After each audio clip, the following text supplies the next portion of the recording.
Malayo pa pero malayo na ang narating ng lalawigan ng Quezon.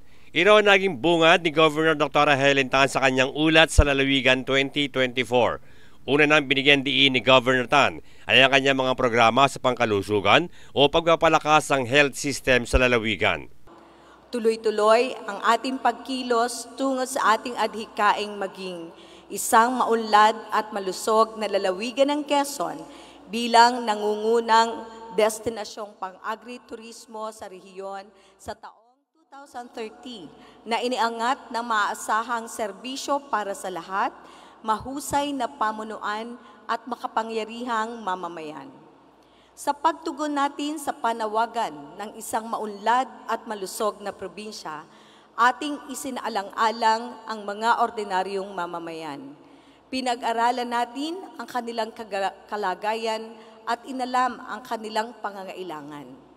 Personal tayong nagtungo sa iba't ibang sulok ng ating probinsya at pilit nating inilalapit ang pamahalaang panlalawigan sa taong bayan.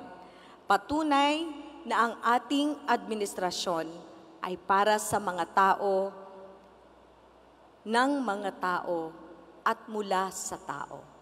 Isa din sa kanyang binigyan diin ay ang improvement na ginawa sa Quezon Medical Center na naging ISO accredited. Maganda rin ang naging resulta ng pagsasaayos ng sistema at pasilidad sa ating hospital.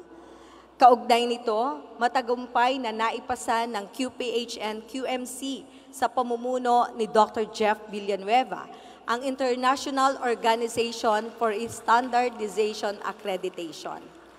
Kaakibat ng akreditasyong ito ang pagkakaroon ng maayos na pasilidad at polisiya sa operasyon ng hospital upang mapabilis ang proseso, serbisyo at manatili sa mga nararapat na pamantayan. Bert Abrigo nag-uulat para sa DCDG 96.7 Destiny Radio at your service.